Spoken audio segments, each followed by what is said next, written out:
उनको रिमांड मिली है। इदरीस साहब सलाम वालेकुम। वालेकुम, बोलिए सर। इदरीस भाई, पहले तो ये बताइए कि एक वीडियो वायरल हो रहा है जिसमें लोगों को इंतजार है कि भाई हजरत इतने थके हुए ऐसे लिम्बिंग क्यों वॉक कर रहे हैं, क्या हजरत के साथ जो है गलत व्यवहार हुआ है या उनको टॉर्चर दिया गया है। बहुत सारा एक वीडियो वायरल हो रहा है। मैं चाहता हूँ कि पहले आप उसके बारे में बताएं, फिर हम बेल के बारे में बात करेंगे।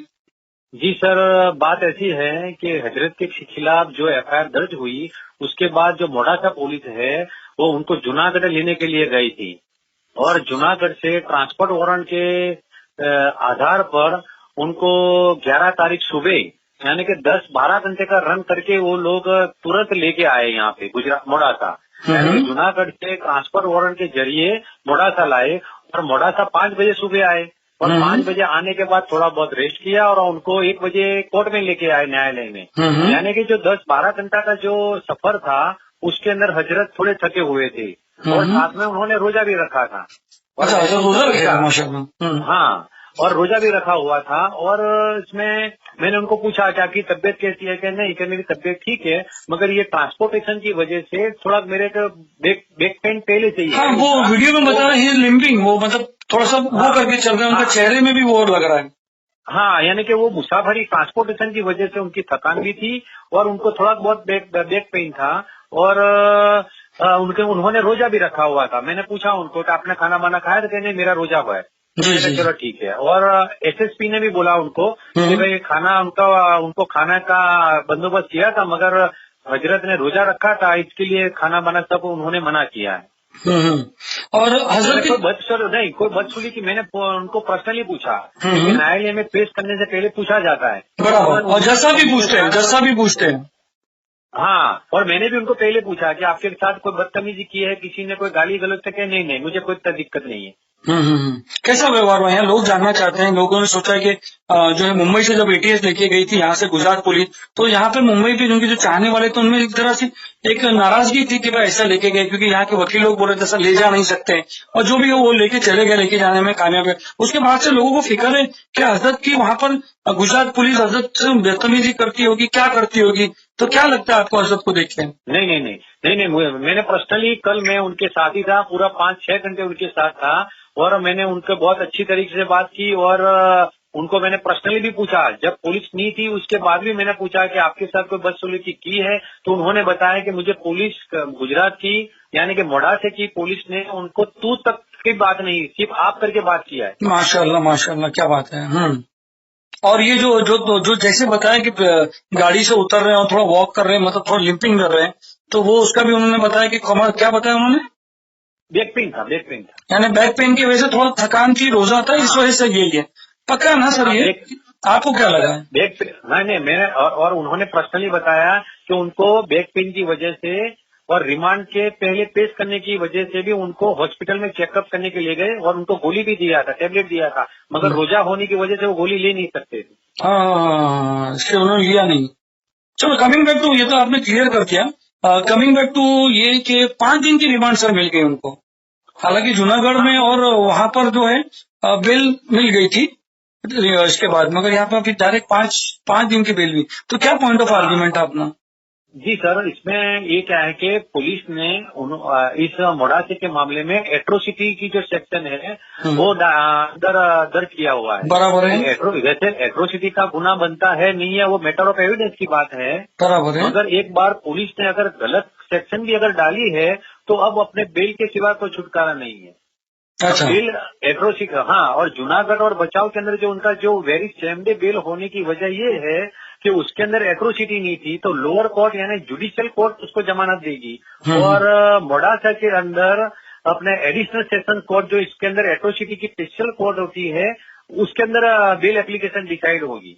अच्छा, मगर वो तो अभी जब तक पुलिस कस्टडी है तब तक तो बेल एप्लीकेशन डाल भी नहीं सकते। नहीं, रिमांड अगर इनका रिमांड 17 तारीख को सुबह 10:30 बजे खत्म हो जाएगा, तो 17 तारीख को इनका रिमांड खत्म होगा तो उसी दिन अपने बेल एप्लीकेशन फाइल होगी और फिर 19 तारीख को मेरे ख्याल से हियरिंग में आएगी और 20 तारीख को ऑर्डर होगा।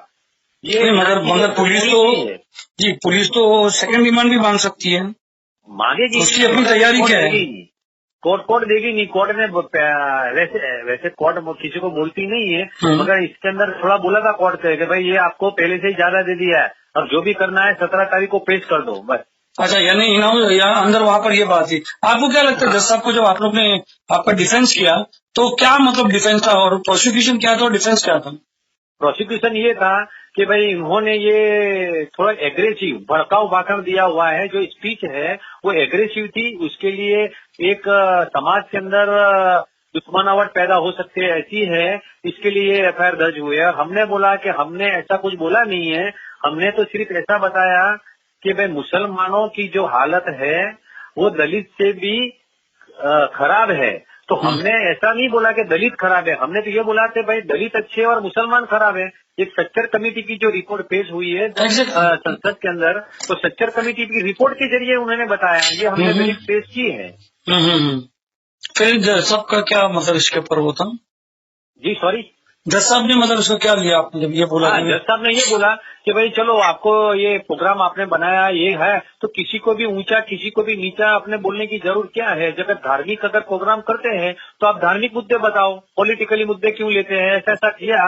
मगर ये पुलिस जो है यूं कि भाई ये हजरत है ज्यादा दिन तक जेल में रहे, इसके लिए रिमांड के लिए गलत इश्यूज लेके आए कि भाई इनके पास फंडिंग कहाँ से आता है, ये कहाँ से आए थे, बॉम्बे से यहाँ किस तरह आए, मोड़ासा के अंदर उन्होंने उनको कितना पैसा दिया गया, ये कोई इसके पहले कोई प्रोग्राम कोई एक्टिविटीज का एंटी सोशल के एंटी नेशन कोई एक्टिविटीज की है कि नहीं, इनके खिलाफ और कोई मुकदमे है कि नहीं, ऐसे करके अपने रिमांड एप्लीकेशन दी थी।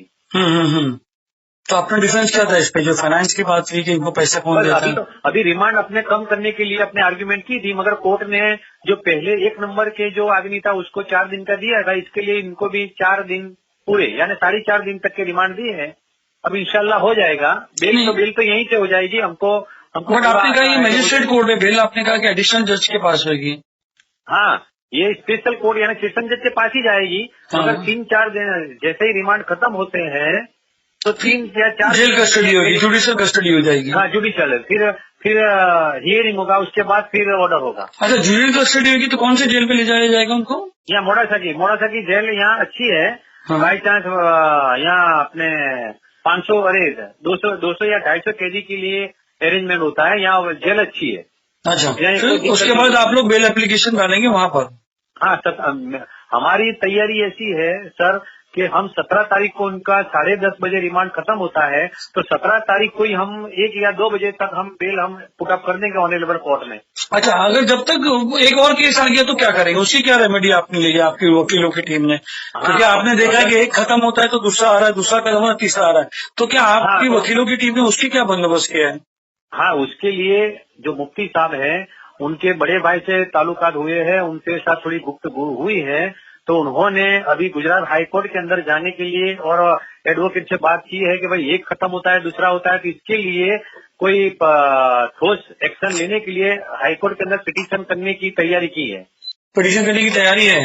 तो ऐसे केसेस में आप क्या सजेस्ट करना चाहोगे? ऐसे केसेस में क्योंकि 3 बार उनका 3 एफआईआर लिखी गई है, ऐसे केसेस में आप क्या सोचेंगे? हाई कोर्ट प्रीफर करते हो कि ये प्रीफर करते हो आप सेशन से बेल लेना? इसमें क्या होता है कि जब तक ये यहाँ से बेल नहीं होगी, इतने में यहाँ बेल हो जाए तो बहुत अच्छी बात है, क्योंकि यहाँ बेल हो जाएगी इतने में फिर अपने हाईकोर्ट के अंदर अपनी मैटर आएगी नहीं बोर्ड पे। नहीं, आप हाईकोर्ट में तो आप बता रहे हैं जो लोग जानना चाहते हैं, क्योंकि बहुत सारे लोग सवाल करते हैं क्या यार लोग हाईकोर्ट क्यों नहीं जा रहे हैं, हाईकोर्ट क्यों नहीं जा रहे हैं, तो मैं जानना चाहता हूँ कि कानूनी जो हाईकोर्ट की क्या रेमेडीज है ऐसे केसेस में? ऐसे केसेस के अंदर मान लो कि एक एग्जांपल दे रहा हूँ कि मान लो कि एक और एफआईआर हो गई, तो अभी से अपने उनकी अग्रिम जमानत या हाईकोर्ट के अंदर सीधे क्वॉशिंग पिटीशन या हाईकोर्ट में स्टे लेने के लिए अपने कुछ कार्यवाही कर सकते हैं। मगर मोड़ासा के केस में भी अपने कर सकते थे, मगर मोड़ासा के केस के अंदर 10 तारीख को सैटरडे आ गया, 11 तारीख को संडे आ गया और दोनों दिन कोर्ट हाईकोर्ट बंद थी। अगर मान लो कि अपने इनको जूनागढ़ से उठाने के पहले अपने थी तो ये मामला यहाँ मोड़ासा तक नहीं आता, मगर उन्होंने पुलिस ने इतनी चालाकी से काम किया है कि 9 तारीख को एफआईआर की, 10 तारीख को उनको लेने के लिए निकल गई और 11 तारीख को लेके आ गई। इसके लिए अपने को जो चांस जो मिलना चाहिए था वो मिला नहीं है। अच्छा, कुछ लॉ एक्सपर्ट्स कह रहे थे कि जो ये बॉम्बे में यहाँ से लेके गए थे तो यहाँ पर भी कुछ ऑप्शन था इनके पास। हाँ, मगर हजरत से मेरी बात हुई थी कि भाई उनको जो बुलाया गया कि भाई बम्बई में कि भाई आपको अरे जूनागढ़ में भी, तो उन्होंने खुद बताया कि भाई मैं स्टेटमेंट दे दूंगा तो केस तो खत्म हो जाएगा। है ना, हजरत को थोड़ी सी ऐसी थी कि भाई ये इतना मामला गंभीर नहीं है। बहुत बहुत शुक्रिया आपका हमारे से बात करने, डिटेल में बताने, क्योंकि यहाँ पर बहुत सारे इदरीस सदा साहब बहुत यहाँ पर लोगों में इंतजार था कि हजरत की वीडियो देख के लोगों को ऐसा लगा, आपने बता दिया कि वो रोजे में थे और उनके साथ कोई बदसलूकी नहीं की गई। एक बहुत अच्छी बात है, एक बहुत अच्छा खुलासा हुआ, लोगों की कम से कम इतनी तसल्ली तो होगी कि हजरत सही सलामत है। नहीं, बहुत अच्छा है यार। नहीं, कोई टेंशन लेने की, कोई भी है अपने इनके मोहब्बत करने वाले, किसी को टेंशन लेने की जरूरत नहीं है। यहाँ सब अच्छा है, बस जी, ये जी। परेशानी है